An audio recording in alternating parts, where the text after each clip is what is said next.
잊을만 하면 이 방송 매체에 이 프로포폴이라는 그 의약품이 유명 연예인이나 이 재벌가의 사람들과 관련되어 이야기되곤 합니다. 프로포폴 많이 들어보셨죠? 향정신성 의약품, 일종의 마약이죠. 이 사람들이 대놓고 마약을 할 수 없으니까 치료라는 핑계로 이것을 맞는 것이 아닌가 생각을 합니다. 실은 어느 정도의 수준에서 보면 여기에 대한 중독이겠죠. 중독은 오늘 현대인들을 올가매는 치명적인 덫 가운데 하나입니다. 중독을 보니까 물질 중독과 행동 중독으로 이렇게 분류가 돼요. 물질 중독은 소위 이제 약물 중독입니다. 알코올, 담배, 필로폰, 코카인 이런 그 마약 중독을 우리가 소위 물질 중독이라고 하고요. 행위 중독은 인터넷, 스마트폰, 도박, 게임 등의 어떤 그 중독을 말해요. 이 중에 그 알코올과 마약과 도박과 인터넷 중독은 우리나라의 4대 중독 가운데 하나입니다. 이 중독은 인간의 그 삶을 실은 피폐하게 만들어요. 완전히 다 소진시키는 거죠. 우리 사회의 이 중독의 문제가 점점 심각해져 가는 것 같아요.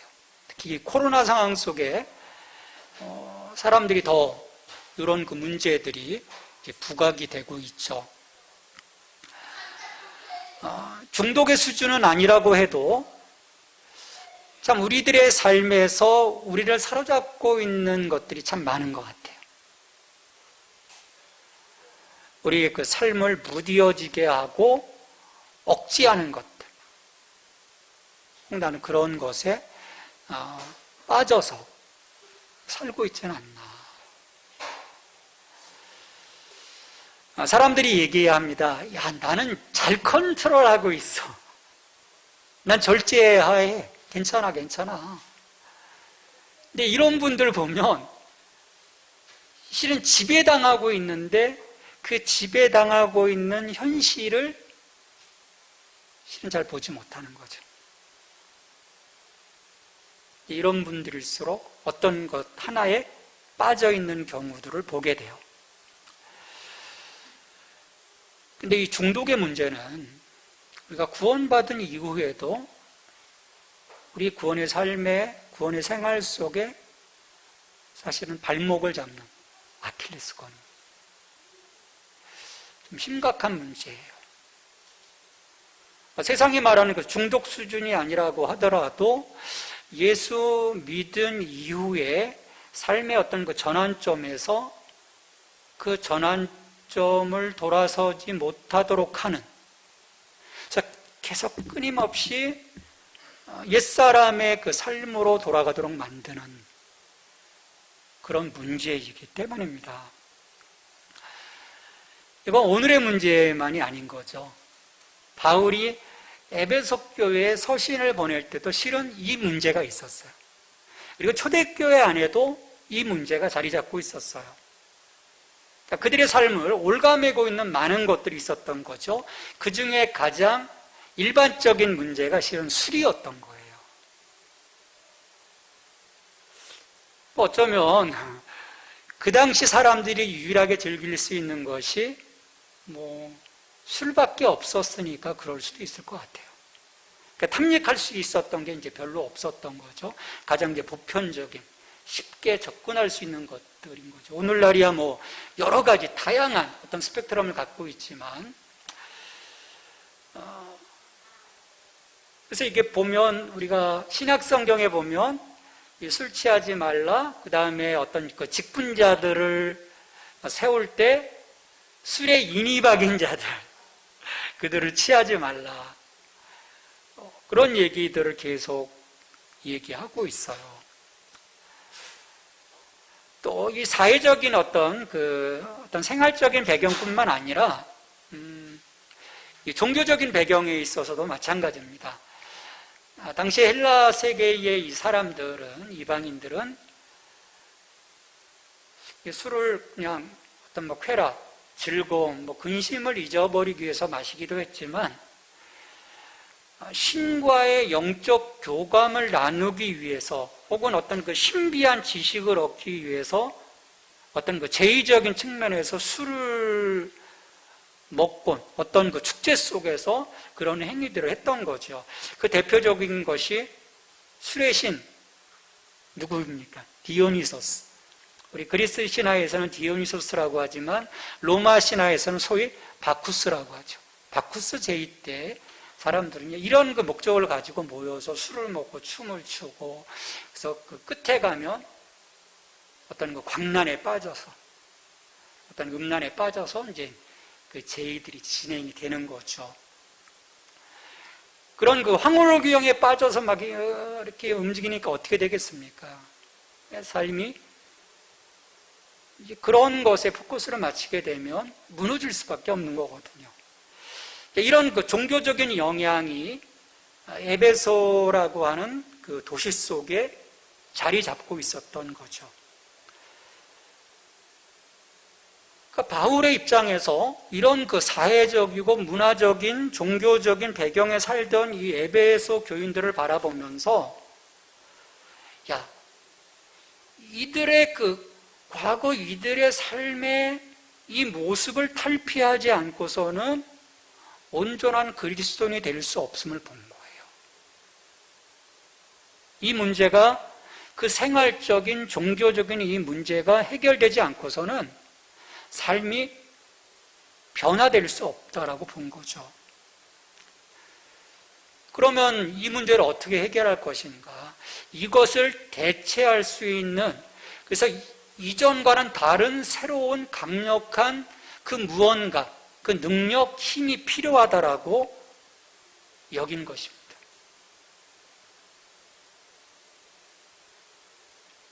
과거에 누렸던 어떤 즐거움, 어떤 황홀경, 사람들이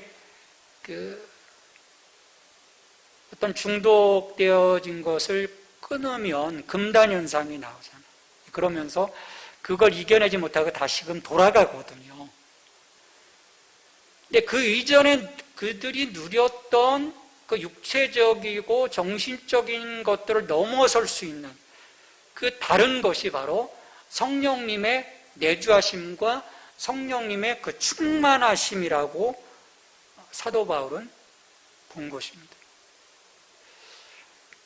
그래서 이 성령의 충만함을 통해서 다시금 과거로 돌아가지 않는 그런 위험성이 많은데, 성령의 질서 안에서 이것들을 이겨낼 수 있도록 이 에베소 교회 교인들에게 권면을 시작하는 거예요. 그래서 너는 술 취하지 말고 너희는 성령의 충만을 받으라. 오늘 18절에서 말씀하고 있는 것입니다. 술 취하지 말라. 이는 방탕한 것이니 오직 성령으로 충만함을 받으라. 두 가지를 지금 비교하는 거죠. 술 취함과 성령 충만.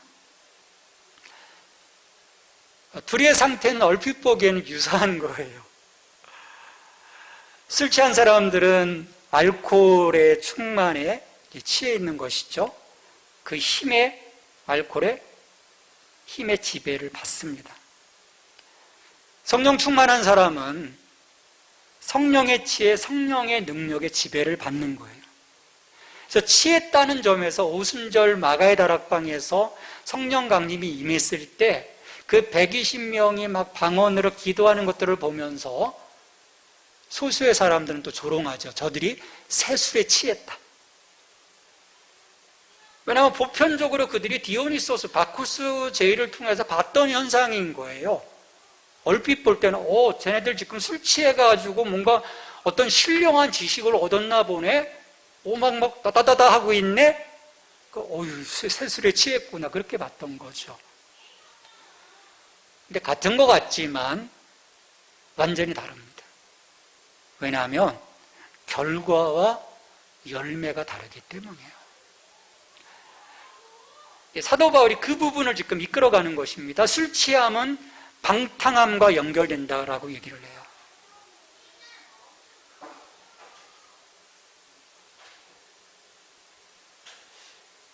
여러분, 이 알코올이 각성제일까요? 억제제일까요? 양리적으로 볼 때 각성제일까요? 억제제일까요? 다들 드시지 않아 보셔서 잘 모르시는 뭘 것 같아요? 억제제. 맞아요. 각성제가 아닙니다. 억제제입니다. 중추신경계를 마비시키거든요. 억제제인 거예요.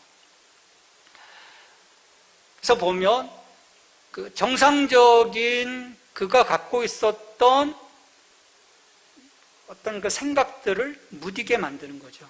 그의 어떤 행동 패턴을 무디게 만드는 거예요. 그래서 판단력이 흐려지고 더 심해지면 짐승보다 못해지는, 망가질 대로 망가지는 거죠. 근데 술뿐만 아니라 어떤 그 중독이라고 하는 부분은 처음에는 나를 채워주는 것 같지만 그것이 반복되어질 때 나를 지치게 해요. 왜? 저의 내면의 모든 것을 소진시키기 때문입니다. 그리고 무엇보다도 열매가 없어요. 사도 바울은 이 부분에 대해서 하나님 나라의 유업이 없다라고 얘기를 합니다. 이런 술 외에 오늘 우리를 사로잡고 있는, 그래서 우리가 중독되어 있는 많은 것들도 마찬가지로 우리의 삶을 소진시키고 있어요. 우리의 시간, 우리의 재정, 우리의 건강, 우리의 관계. 이 실은 폐쇄되니까 다 깨지는 거예요.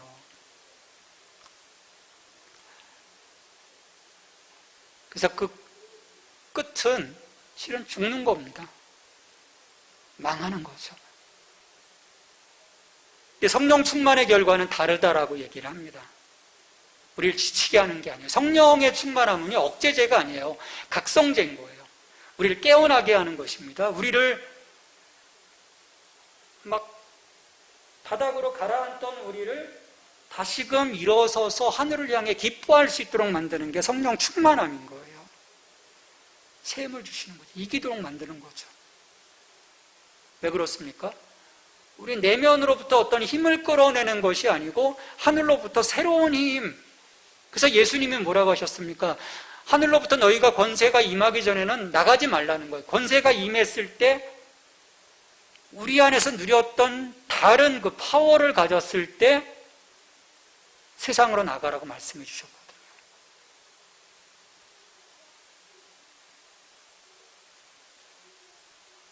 그래서 이 힘을 통해서 우리가 점점 더 하나님의 그 자녀다, 그리스도인다,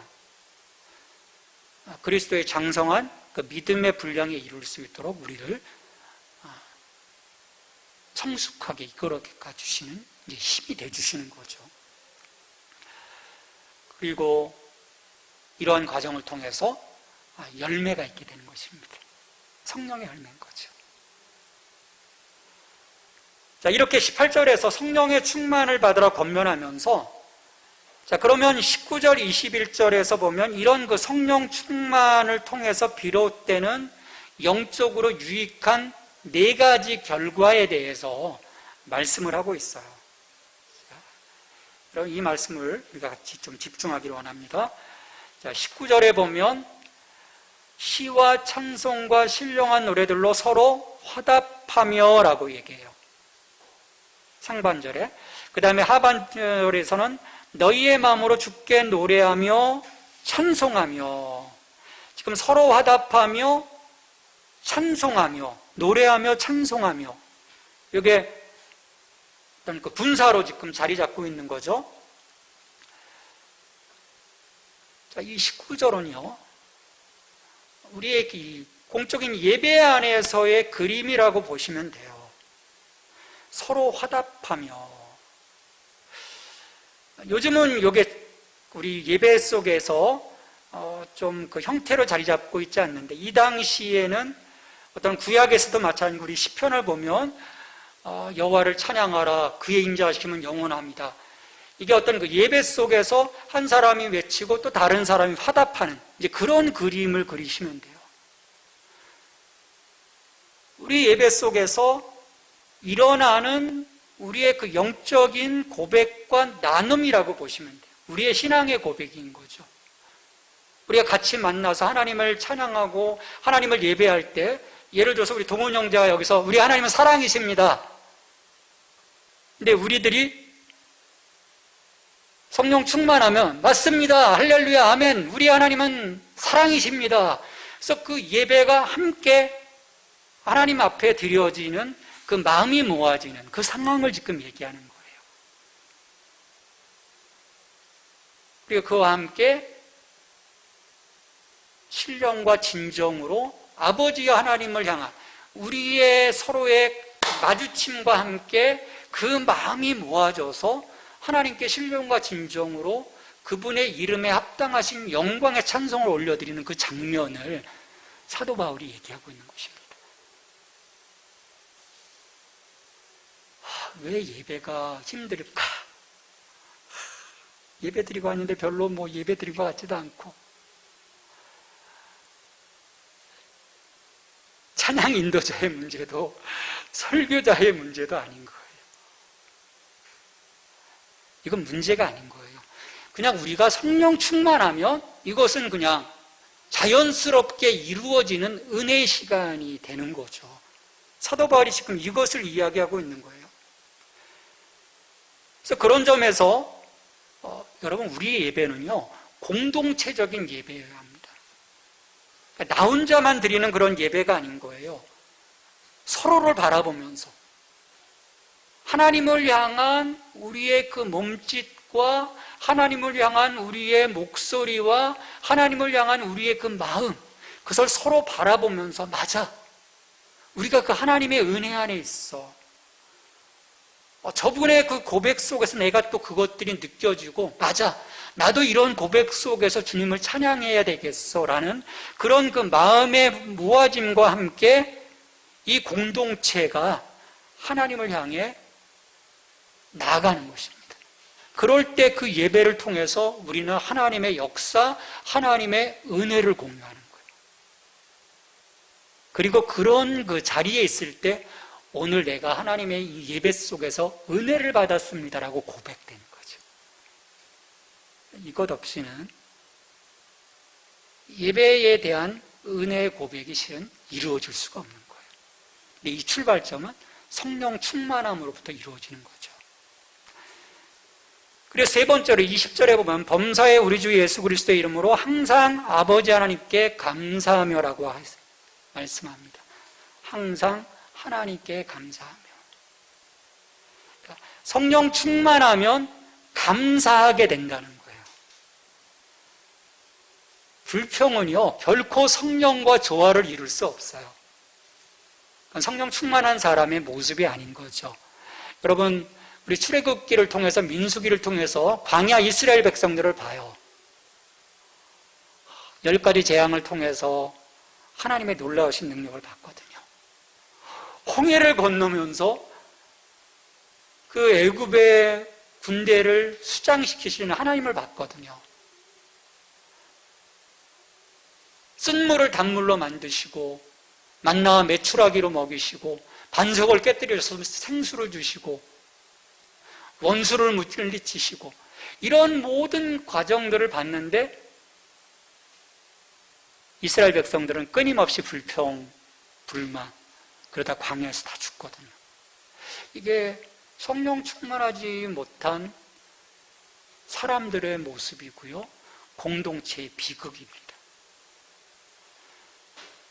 지난번 우리가 성령 강림주일 때 우리 한 사람 한 사람도 성령의 충만함 속에 있어야 되지만 우리 공동체가 성령의 충만함 가운데 있어야 되는 이유가 여기 있는 거예요. 한 사람의 성령 충만함으로 인한 그 감사가 성령 충만하지 못한 그 공동체 안에서 묻혀버려서 불평과 불만으로 화해버리기 때문인 거예요. 비극인 거죠. 그래서 우리는 그리스도 안에서, 우리가 그리스도를 통해서 입은 많은 은혜들을 기억하는 거죠. 그것들을 기억하면서 감사할 수 있는, 이건 악에 대한 감사가 아니에요.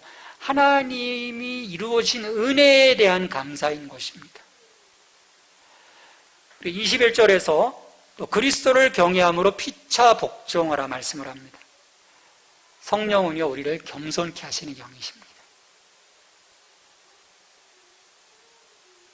성령이 우리 가운데 임하시면 내 안에 사랑이 생기거든요. 온유함이 생기거든요. 절제가 생기거든요. 충성이 생기는 거예요. 화평이 생기는 거예요. 자연이 무릎 꿇게 돼 있어요. 성령 충만하면.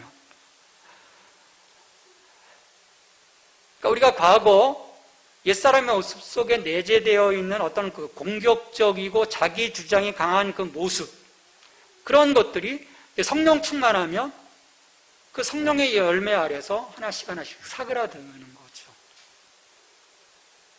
그래서 이 성령 충만의 가장 명백한 특징 중에 하나는 서로에게 복종하는 것입니다.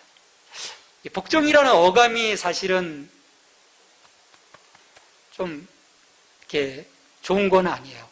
복종이라고 했을 때. 근데 원어적인 것으로 봤을 때 이 복종은 그런 그 맹종, 무조건 무조건 그 무릎 꿇어야 된다는 그런 의미가 아닌 거예요. 서로를 사랑함으로, 서로를 존중함으로 따라가 주는 것입니다. 그 앞에 허리를 숙이는 것이죠. 근데 여기에서 이 복종을 이야기할 때 그냥 복종이 아닌 거예요. 그리스도를 경외함으로 서로 복종하라. 이게 무슨 의미일까요? 그리스도를 경외함으로 서로 복종해? 경외한다는 말이 무엇입니까? 내가 그분을 정말 두렵고 떨림으로 바라보는 것입니다. 그 떨림으로, 어떤 그 무서움을 말하는 것은 아니에요. 그분에 대한 존중과 그분을 아끼는 그런 마음인 거죠. 근데 내가 정말 그리스도를 경외한다면, 내가 경외하시는 그 그리스도가 죽기까지 자기를 낮추신 그 모습으로 우리를 섬겨주셨던 그것들을 바라보면서 나도 주님을 따라 내 앞에 있는 그 사람을 섬기라고 하는 그런 말씀인 거죠. 근데 일방적인 섬김이 아닌 거예요. 서로 복종하라, 서로 존중하고 서로 따르라는 것입니다. 서로 자기 주장하지 말라는 거죠. 근데 이런 성령 충만함을 보면 오늘 이 네 가지, 서로 화답하며 노래하며 찬양하며 감사하며 서로 복종하며, 요 말들을 보면 다 관계와 관련되어 있어요. 우리의 관계.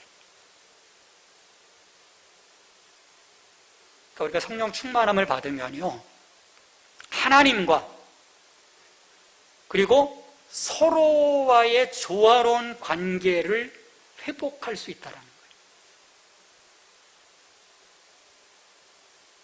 우리가 하나님께 기쁨과 감사로 예배할 수 있는 거예요. 성령 충만하면 하나님과의 관계가 새로워지는 거죠. 또 옆으로는 서로 이웃인 거예요. 이웃과 샬롬의 관계를 세워갈 수 있는 거죠. 샬롬. 샬롬이 뭡니까? 모든 것이 다 원만한 관계인 거예요. 어떤 티가 없는, 그냥 평안한 관계인 것이죠. 이것은 성령의 열매인 사랑 안에서 하나님 사랑, 이웃 사랑이 실현될 수 있는 힘이 내게 공급되기 때문에. 그러니까 성령 충만하지 않으면 우리가 하나님 사랑과 이웃 사랑은 실은 말뿐인 거죠. 구호만 외치는 거예요. 하나님 사랑, 이웃 사랑. 근데 실제 삶에서는 그것들이 전혀 이루어질 수 없는 거죠. 왜? 나는 그것을 이뤄낼 수 있는 힘을 갖고 있지 못해요. 성령이 그 힘을 주셔야 되는 거죠.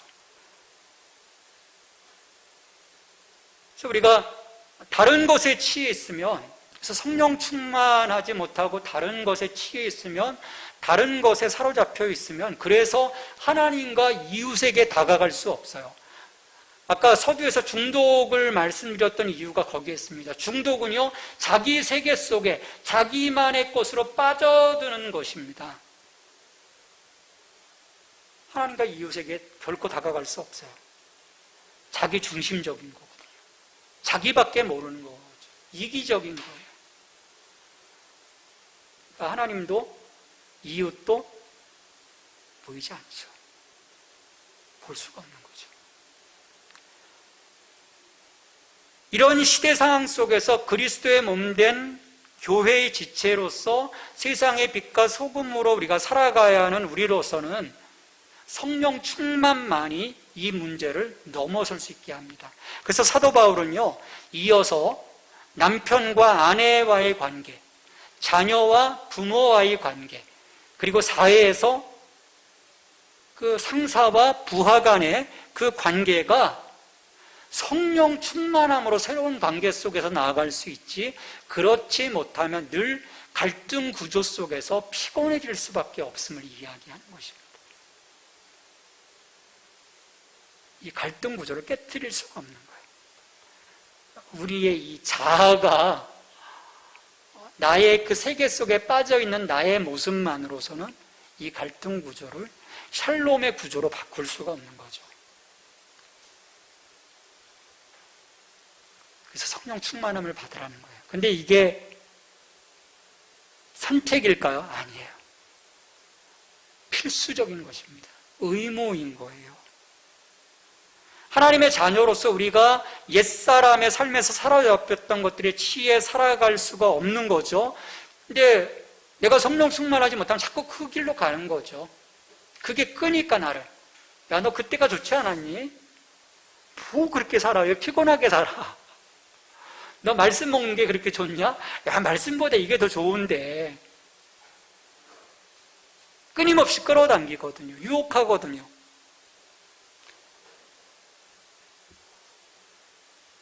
우리 예수님이 제자들 찾아오셔서 부활하신 다음에 뭐라고 하셨습니까? 길게 호흡을 내쉬면서 성령을 받으라 말씀하셨거든요. 왜냐하면 그 두려움의 자리로부터 그들을 끌어낼 수 있는 그 힘은 성령님밖에 없기 때문이에요. 그래서 우리는 성령 충만을 받아야 합니다. 그럼 성령 충만이 뭐냐? 어떤 분들은 내 비어있는 이 공간 속에 성령님이 가득 채워지는 것. 그래서 내가 어느 날 계속 성령님이 포인트가 내려갔네? 그럼 다시 또 충전. 그런 개념으로 생각하는데요. 아니에요. 성령님은 인격적이신 분입니다. 물질이 아니에요. 내가 뭐 고갈되면 채우고 다시 앵꼬되면 만땅. 그런 개념이 아니에요. 성령 충만함은요, 내가 성령 속에 푹 잠기는 것입니다. 성령님의 그 임재 속에, 성령님의 그 통제 속에 내가 완전히 잠기는 거예요. 그래서 성령님의 그 질서 속에 내가 순종함에 가는 그 관계인 거예요. 그럼 이 성령 충만하면 이례적인 것이냐? 아니에요. 성령의 인침과 성령의 세례는 이례적인 사건이에요. 여러분 성령 세례 받으셨죠? 성령 세례 받았기 때문에 내가 은혜를 선포하고 나의 삶의 헌신을 여러분들이 선포한 거잖아요. 내가 예배자라고 살겠다고 한 거거든요. 근데 내가 성령의 인침도 받았고 너 하나님의 자녀야. 또 성령 세례를 받아죠. 하나님 할렐루야 감사합니다. 내가 하나님의 자녀됨을 선포합니다. 나 하나님 위해 살아가겠습니다 라고 했는데 얼마 지나서 보면 전혀 아닌 다른 삶으로 살아가요. 왜 그럴까요? 성령 충만함은요, 매일매일 사건입니다. 매일매일. 내가 매일매일 받아야 되는 것 가운데 하나인 거예요.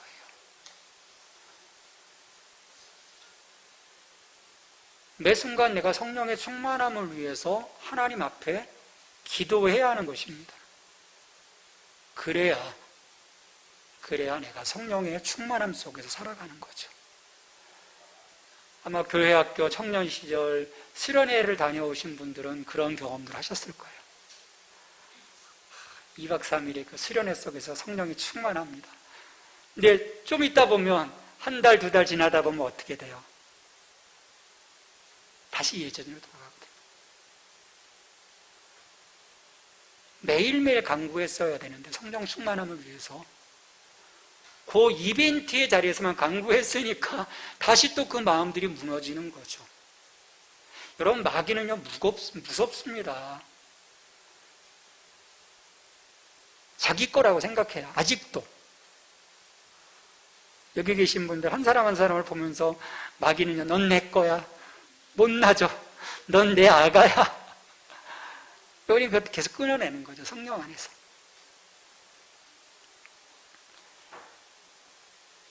우리는 매일 성령 앞에 서야 합니다. 그래야 이겨낼 수 있고요. 그래야 기뻐할 수 있고요. 그래야 감사할 수 있고요. 그래야 서로를 바라볼 수 있고요. 그래야 하나님을 향해 찬양할 수 있고요. 그래야 우리가 하나님의 자녀로서의 삶의 열매들을 맺어갈 수 있는 것입니다. 하나님의 뜻이 무엇인지,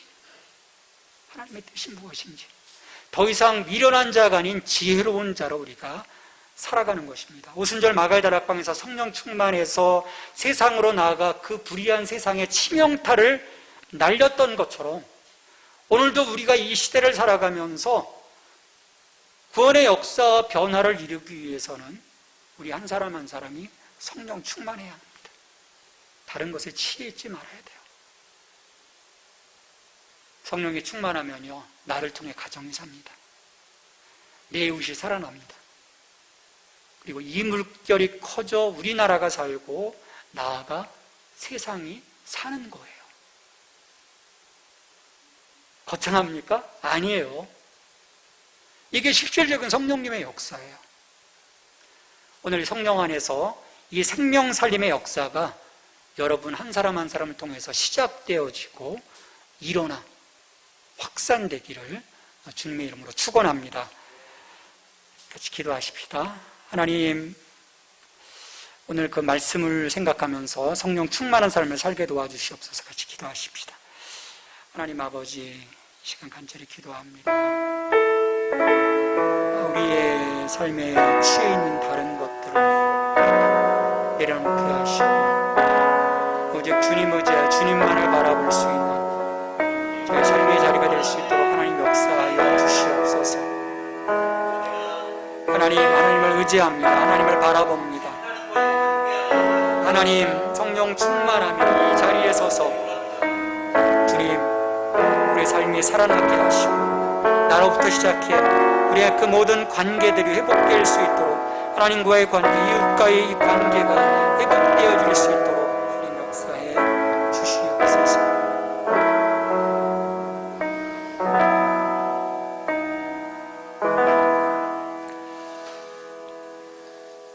하나님,